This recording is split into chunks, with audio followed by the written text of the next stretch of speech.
இந்த தடவை என்ன தெய்வத்தை வழிபாடு செய்ய வேண்டும்? விருச்சிக ராசிக்காரர்களுக்கு இந்த தடவை கால பைரவருடைய வழிபாடு மிகப்பெரிய ஏற்றத்தையும் மாற்றத்தையும் கொடுக்கும். காலத்தை வெல்லக்கூடிய வன்னி என்பதை சொல்லக்கூடிய வழிபாடாக இந்த வழிபாடு அமையும்.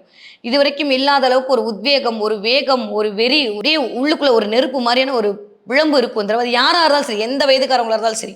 ஒரு 40 வயசு 50 வயசுனாலும் இந்த தடவை நான் வீட கட்டி 4 பேர் முன்னாடி காட்டுவேன் பார் அப்படின்ற மாதிரி வீடு மாற்றம், இடம் மாற்றம், மனை மாற்றம், போய் பார்த்துட்டு வரது, இடத்த பார்க்கறது, ரெஜிஸ்ட்ரேஷன் பண்றது எல்லாம் நடக்க போகுது. நிறைய வீடு குறித்த விஷயங்கள் எல்லாம் நிகழ காத்திருக்கிறது. ஒரு கோவில்ல நீங்க தான் முக்கியஸ்தரா இருந்து உங்களுக்கு ஒரு கோவில குடுத்து அது மூலமா நீங்க வழிபாடு பண்ணுங்கன்னு கொண்டு வர போறாங்க. நிறைய பேர்கிட்ட டொனேஷன் வாங்கி கோயில்களுக்கு சில விஷயங்கள் பண்ண போறீங்க. அது காலபுருஷனுடைய 12ஆம் வீடு குரு வீட்ல இருக்குது. நிறைய ஆன்மீகம் சம்பந்தப்பட்ட சிந்தனை எழும். கோவில் வழிபாடு குறித்து சிந்தனை எழுது. இதெல்லாம் நடக்கிறதுக்கான வாய்ப்புகள் இருக்கு. யாருக்கு? விருச்சிக ராசிக்காரர்களுக்கு. இந்த தடவை நீங்க என்ன பார்ப்பீங்க அப்படின்னா 2 பார்ப்பீங்க. விருச்சிக ராசிக்காரங்க இந்த தடவை நிறைய குதிரை பார்ப்பீங்க. பார்த்தீங்கன்னா எனக்கு கமெண்ட்ல சொல்லுங்க. விருச்சிக ராசிக்காரங்க நீங்க குதிரை பார்க்கும்போது கடிவாளம் கட்டின குதிரை மாதிரி உன் ஒர்க்கை மட்டுமே நீ ஃபோக்கஸ் பண்ணி வேற எதையும் நீ பார்க்கவே பார்க்காதன்னு சொல்லக்கூடிய அமைப்பாகத்தான் இந்த குதிரை பார்த்தல் என்கிற நிகழ்வு உங்களுக்கு அமைய காத்திருக்கிறது. விருச்சிக ராசிக்காரங்க இந்த தடவை என்ன நம்பர் பார்ப்பீங்க? 777ன்ற நம்பர் பார்ப்பீங்க.